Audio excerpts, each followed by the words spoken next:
Nobody knew his name. That's the part that still gets me.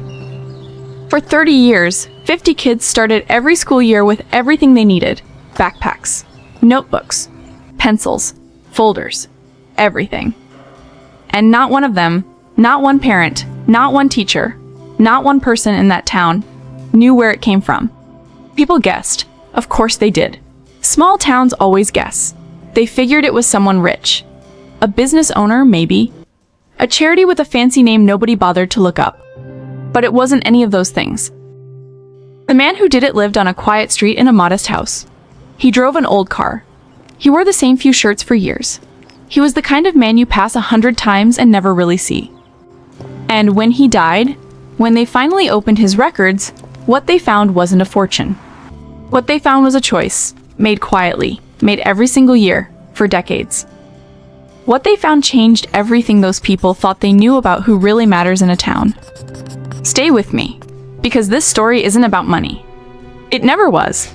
There's a kind of person that every town has and nobody talks about. Not the mayor, not the pastor, not the man whose name is on the building downtown. I mean the other kind. The one who shows up early and leaves late. The one who fixes the thing before anyone notices it was broken. The one who gives without any expectation that someone will one day stand up and say their name out loud in a crowded room. Harold Metzger was that kind of man. He retired after 31 years working for the county roads department. Not glamorous work. The kind of job where your hands are always a little rough and your back reminds you every morning what you did the day before. He never complained about it. At least, nobody ever heard him complain. He went in early. He stayed when he needed to.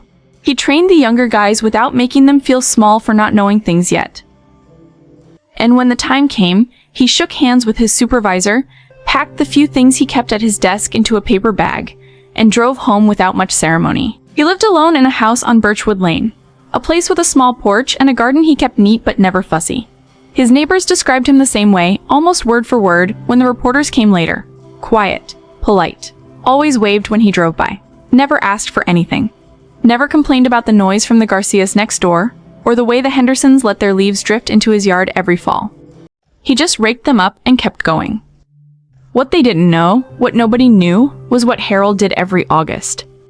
Every August, for 32 years, Harold sat at his kitchen table with a notepad and a calculator. He looked at what he had coming in that month. He looked at what he needed to live. And then, with the same deliberateness that other men reserve for planning a fishing trip or deciding whether to repaint the garage, he moved a number from one column to the other. Not a large number, by most standards, but a chosen one, every single time. The school district kept a list. Families who had applied for assistance. Children whose parents were working double shifts, or dealing with a medical bill that had knocked everything sideways, or going through the kind of year that you don't talk about at the school pickup line, but that follows you home every night. The list was quiet. It didn't get published in the paper. The families on it didn't bring it up at dinner parties. There is a particular kind of pride that makes you stay silent when you're struggling, especially when your kids are watching you closely, learning what it looks like when things get hard. Harold knew about that pride. He had grown up inside it. His own mother had worked 2 jobs for most of his childhood. There had been a year, he was 9, maybe 10, when school started and he didn't have what the other kids had. He remembered the feeling of it more than the specific details. The way you try not to let it show. The way you become very good at looking like everything is fine when it isn't. The way a small thing, a backpack, a set of colored pencils, something that costs almost nothing, can feel like the difference between belonging and not belonging. He never forgot that feeling. And so every August, for 32 years, he did something about it. He worked through a single administrator at the district, a woman named Patricia Owens, who processed the donation every year and who, by agreement made on a quiet afternoon in her office many years ago, never told a single soul where the money came from. Not her husband, not her closest friend, not even her pastor. Harold had asked her directly, and Patricia had kept that promise with a steadiness that, she would later say, surprised even herself. When she retired, she passed the secret to her successor with a handwritten note on a piece of paper she had kept folded in the back of her desk drawer for years. It said, "Don't ask, don't tell. Just make sure the kids get what they need." And every year, they did. There's something nobody tells you about generosity. The kind that lasts. The kind that actually changes things. It's almost never loud. You see the loud kind everywhere. The donation with the press release. The charity gala with the open bar and the slideshow. The man who writes the check and then makes sure the right people are in the room when he does it. There's nothing wrong with that, exactly. Money goes where it goes, and it still helps someone. But there's a different thing happening when a person gives and genuinely doesn't care if anyone ever finds out.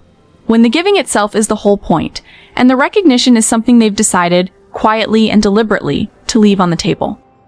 It changes the gift itself. Harold never took a tax deduction for what he gave. Patricia mentioned that later, after everything came out and the town was still trying to absorb what they had learned. He had asked her specifically not to provide any documentation. No receipt. No letter of acknowledgement. Nothing that could be filed or stored or referenced at the end of the year. She had thought that was unusual at first. Most donors want the paperwork. It's practical. It makes sense. It's money, and money has a paper trail for a reason. But Harold didn't want a record. Harold wanted the opposite of a record.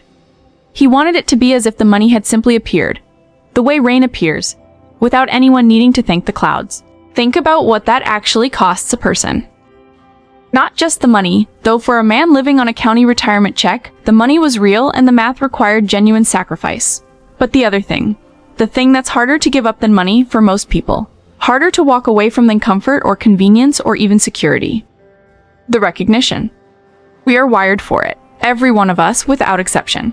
We want to matter. We want to be seen. We want someone, somewhere, to know what we did and to think better of us for having done it. That's not vanity. That's not weakness. That's just what it means to be a person moving through a world that mostly doesn't notice you. There's no shame in wanting your life to mean something to someone who knows your name. Harold gave that up. On purpose. Every year. For over 3 decades.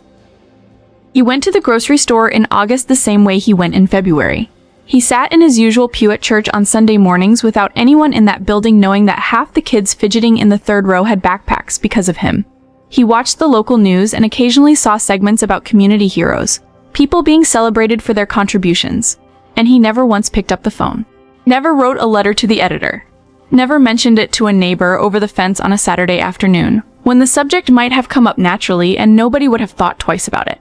He just went home, made dinner, fed his cat, and waited for August to come around again. I've thought a lot about what kind of strength that requires, because it isn't the strength we usually celebrate. We know how to celebrate the visible kind. The person who runs into the burning building. The person who stands up in the meeting and says the thing nobody wants to hear. The person whose sacrifice is immediately legible, immediately countable, immediately something you can point to and name. What Harold had was different. Quieter. And in some ways, harder.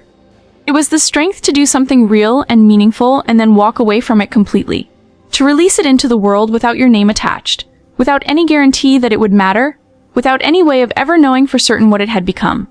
To trust that the thing itself was enough. That the kid who got the backpack didn't need to know your name for the backpack to change something in them. Most of us can't do that. Most of us need at least one person to know. One witness. One person we can tell, even in confidence, even just once, who will hold the knowledge of what we did and reflect it back to us so we can feel real inside of it. Harold didn't have that, or if some part of him needed it, he never let that need make the decision for him. He just kept going, year after year, quietly, completely. And the town kept wondering where the backpacks came from. The year everything changed started like every other year. August came the way it always does in that part of the country, heavy and slow, the air thick enough to feel, the kind of heat that makes you move a little differently, talk a little less, sit on the porch in the evening just to catch whatever breeze decides to show up. Kids were dreading the end of summer. Parents were quietly counting down the days. Teachers were setting up their classrooms and trying to remember why they loved the job. And somewhere across town, Harold Metzger was sitting at his kitchen table with his notepad and his calculator. He was 74 years old that August. His hands moved a little slower than they used to. The numbers on the calculator were harder to read without his glasses, which he was always misplacing and always finding in the same 3 places. He had a doctor's appointment coming up that he wasn't particularly worried about but wasn't particularly looking forward to either. His cat, a gray and white tabby named Roosevelt, was asleep on the chair across from him, indifferent to the significance of what was happening at that table. Harold did the math. He moved the number. He made the call to the district. What nobody knew, what Harold himself may not have fully known, was that this would be the last time. He died in October of that year. Quietly, the way he had lived. He went to sleep one night and didn't wake up, and his neighbor noticed the lights hadn't changed in 2 days and called someone. And that was that. There was a small obituary in the local paper.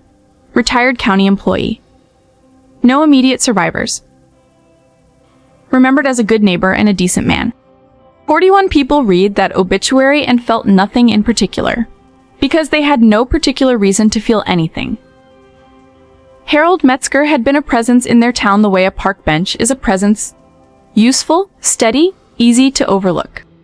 Then his executor started going through his papers.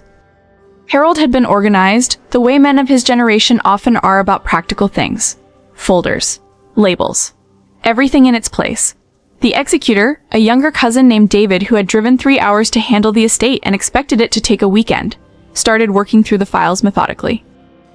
It didn't take a weekend. What David found in a manila folder labeled simply August was 32 years of records. Not receipts, Harold had never asked for those, but his own records. A yellow legal pad for each year going back to the very beginning. The amount he had set aside. The date he had transferred it. A single line at the bottom of each page that said nothing except the year and the words done for the year. 32 legal pads. 32 Augusts. David sat at that kitchen table for a long time before he called anyone. When he finally called the school district, he reached a woman named Carolyn, who was the third administrator to hold the position since Patricia Owens had started the whole arrangement decades ago. Carolyn listened to what David told her. She was quiet for a moment. Then she said she needed to make some calls. By the end of that week, the story had begun to move through the town the way certain stories do, not loudly, not all at once, but the way water moves through soil. Slowly. Thoroughly. Getting into everything. People started doing the math. Started thinking back. Started remembering the year their family had been on that list. Started looking at their own children, now grown, and thinking about a backpack they had received in August of some year they could name exactly. Because that kind of thing stays with you even when you don't realize it has. And then the calls started coming in. People who wanted to come to the funeral. People who had already missed the funeral and didn't know what to do with what they were feeling. People who just needed to tell someone that they remembered, that it had mattered, that they wished they had known. The town was awake in a way it hadn't been in years. All because of a man in a modest house on Birchwood Lane who had sat at his kitchen table every August with a notepad and a calculator and moved a number from one column to the other. The memorial service wasn't planned to be large. David had expected maybe 30 people. Some neighbors. A few former co-workers from the roads department. The kind of gathering that happens for a man who lived quietly and didn't leave behind a wide social circle. He booked a room at the funeral home that held about 50 people comfortably and figured that would be more than enough. He was wrong. By the time the service started, there were people standing in the hallway. People sitting on the floor along the walls. People who had driven from other cities, other states, because they had heard the story and needed to be in that room. The funeral home had to open a second space and set up chairs and pipe in audio from the main room, and even then there were people waiting outside in the October cold who couldn't get in but didn't want to leave. The faces in that room told the whole story. There was a woman in her late 30s, a pediatric nurse, who had grown up 3 blocks from Harold's house and never once spoken to him. She was there because when she was 8 years old, her family had been on the list. She remembered the backpack. Blue with a small yellow zipper. She had kept it until the straps wore through. She didn't know, until that week, where it had come from. There was a man who taught high school history 2 towns over who had come with his wife and his teenage son, because he wanted his son to be in that room.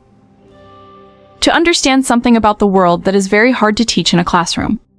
There was a firefighter, a contractor, a woman who ran a small bakery on the edge of town and who, every August for the past 11 years, had quietly started leaving a box of pastries at the school office with a note that said for the teachers, no occasion. She had never connected that habit to the backpack she received at age 7. She made that connection in the parking lot of the funeral home, standing in the cold, and she stood there for a long time before she went inside. That's the thing about invisible generosity. It doesn't stay invisible forever. It moves. It changes shape. It passes from one person to the next without anyone tracking it, without anyone keeping score. The woman who leaves the pastries doesn't know she learned it from a man she never met. The teacher who drives his son to a stranger's memorial doesn't know he's continuing something Harold started before that boy was born. The nurse who became a nurse, who chose, specifically, to work with children, doesn't know how many threads led back to a blue backpack with a yellow zipper. But the threads are there. They're always there. If you've made it this far with me, I want to invite you to subscribe to our channel and join us every day. We tell stories like this one because we believe the most important things that happen in this world almost never make the news. And if this story made you think of someone in your life, someone who gave quietly, someone who showed up without being asked, someone whose impact you're only now beginning to understand, drop their name in the comments. Just their first name. That's enough. Let's fill this comment section with the people who deserved more credit than they ever received. Now let me tell you the part that stays with me most. Among Harold's papers, David found one other thing that wasn't in any of the labeled folders. It was a single index card tucked inside the cover of the most recent legal pad. No date on it. No name. Just a few lines in Harold's handwriting, the letters careful and even, the way people wrote before everything became a screen. It said, "I don't need them to know it was me. I just need them to have what they need to start. Everything else is up to them." That's it. That's the whole philosophy. Written on an index card and tucked away where no one was ever supposed to find it. Except someone did. And now you know it too. Harold Metzger never got a standing ovation. Never got his name on a plaque. Never got a phone call from someone saying, "Thank you, you changed my life. I want you to know what you did for me." He got something else instead. He got 32 Augusts of knowing exactly who he was and exactly what he was doing and exactly why it mattered. He got the kind of peace that comes not from being seen, but from being certain. Certain that the work was real. Certain that it was enough. Most people spend their whole lives looking for that feeling in other people's eyes. Harold found it at a kitchen table with a notepad and a calculator. Before I go, I want to ask you something specific. Think about a moment in your life when someone helped you and never asked for anything in return. Could have been something small. Could have been something that changed everything. Subscribe to this channel, and then tell me about that moment in the comments. One sentence is enough. Because those stories deserve to exist somewhere. And this is a good place for them. The stories started coming in before the memorial was even announced. Word travels differently in small towns. Not through announcements or social media posts or anything deliberate. It travels the way it always has, through a phone call to a sister, a conversation at the gas station, a text message that says, "Did you hear about Harold Metzger?" and then sets off a chain that nobody planned and nobody can stop once it starts. By the third day after David found the legal pads, people were showing up at the school district office. Not angry, not demanding anything. Just showing up. Standing in the hallway with that particular look that people get when something has rearranged something inside them and they don't quite know what to do with their hands. Carolyn, the administrator, started writing things down. She hadn't planned to, but people kept telling her things, and the things kept being too important to let disappear into the air of that hallway. So she found a legal pad. The irony of that was not lost on her. And she started writing.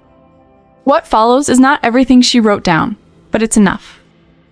There was a man named Marcus, 41 years old, who ran an HVAC company with 11 employees. He had grown up on the east side of town, the third of 4 kids, in a house where the heat didn't always work the way it should have, and the grocery runs got creative toward the end of the month. He remembered being 7 years old and watching his mother's face when the school supply list came home in July. He remembered the way she folded it and put it in her pocket and didn't say anything. He didn't understand then what that silence meant. He understood it later. The August before second grade, a backpack appeared. Red with 2 front pockets and a small keychain clip on the zipper. Inside it was everything on the list.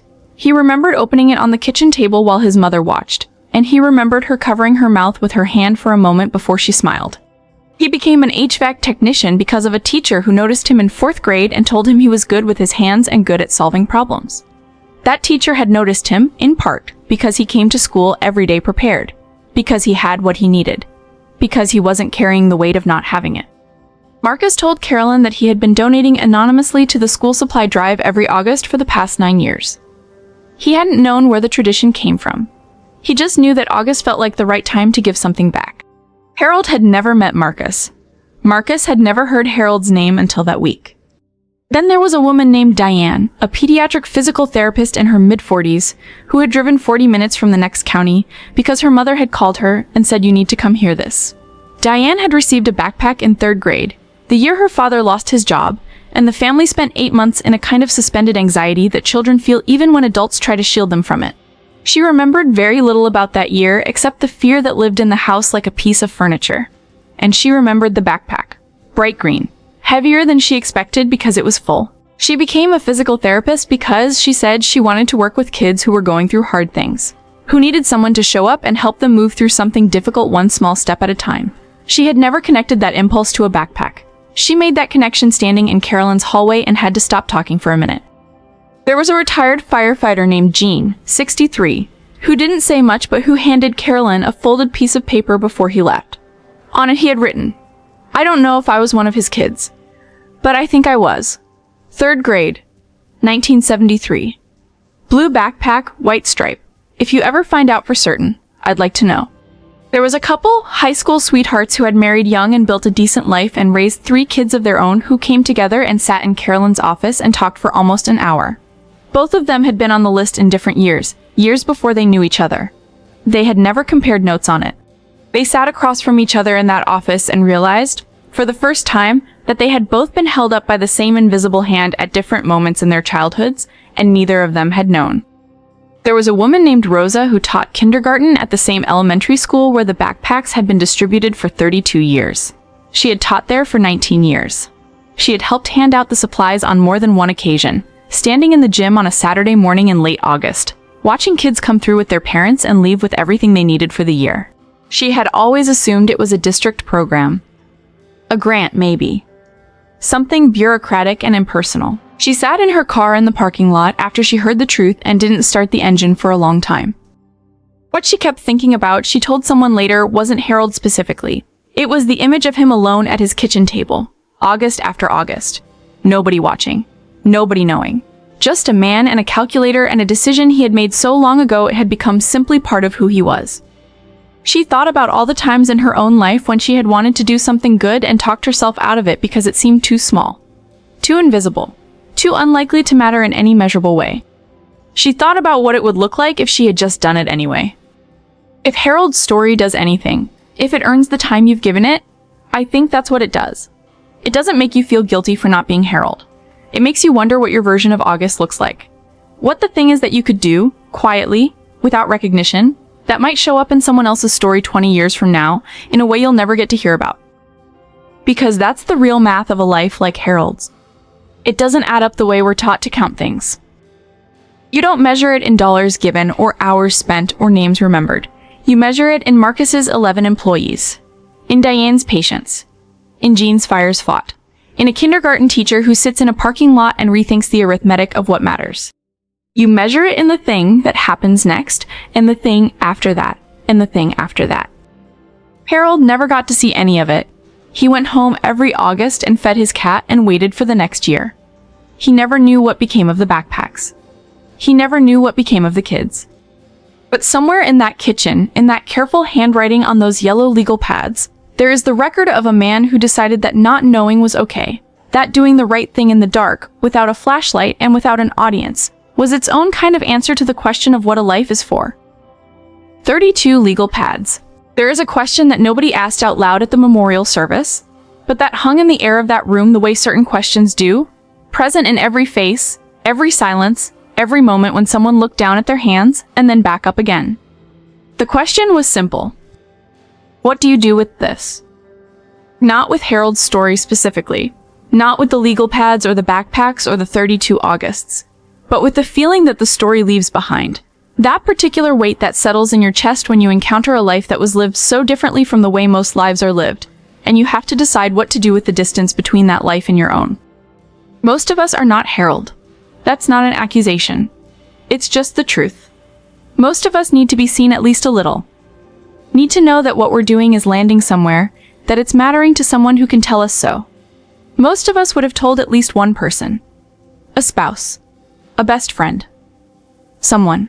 We would have needed that one person to exist, to hold the knowledge of what we were doing, to reflect it back to us on the days when it felt like too much or not enough. Harold didn't have that, and I don't think he missed it. I think he had something else instead, something quieter and harder to name.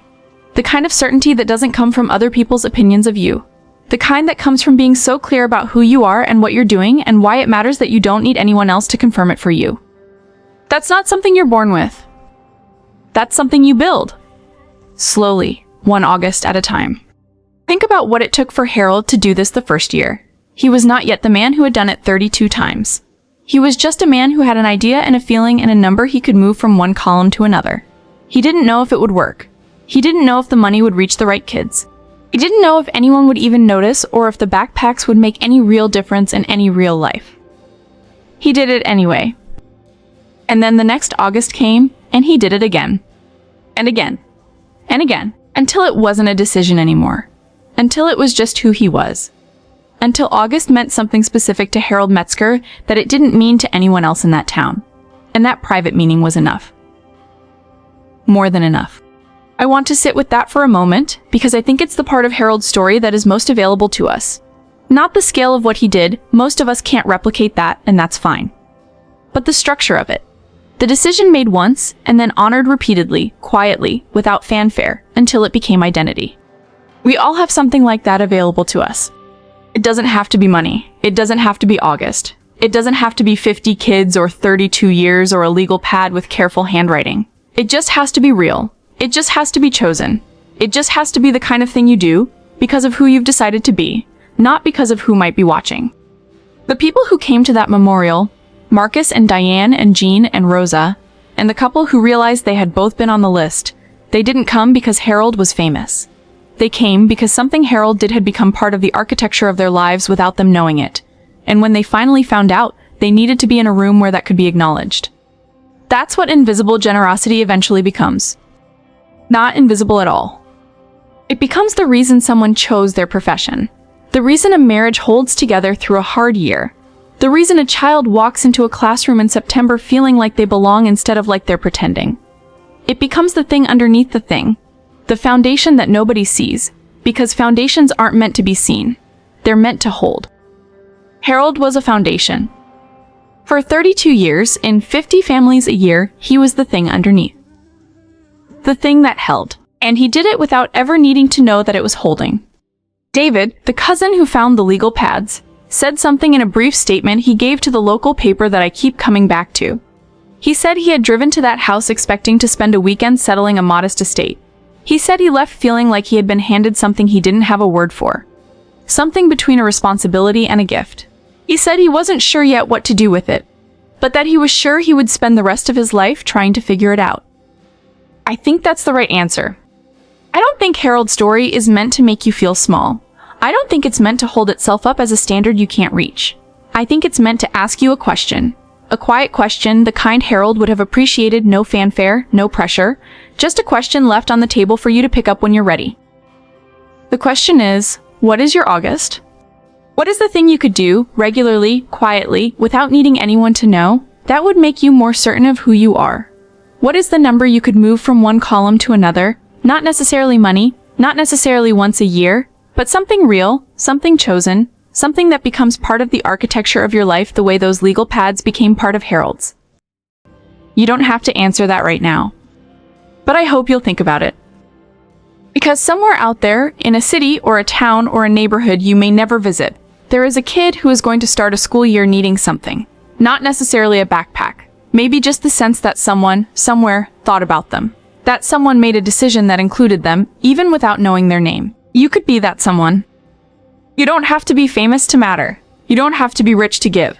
You don't have to be certain it will work to try. You just have to sit down at the table, do the math, and move the number. If this story stayed with you, if Harold's life means something to you, I want to ask you to do 2 things before you go. Subscribe to this channel, because we tell stories like this one every week. Stories about ordinary people who did extraordinary things in quiet ways, and you don't want to miss them. And leave a comment below telling me one thing. What does your August look like? It doesn't have to be elaborate. It doesn't have to be impressive. Just tell me one small thing you do or want to do that nobody knows about. Let's build something in the comments section that Harold would have appreciated. A quiet record of all the people who decided to move the number.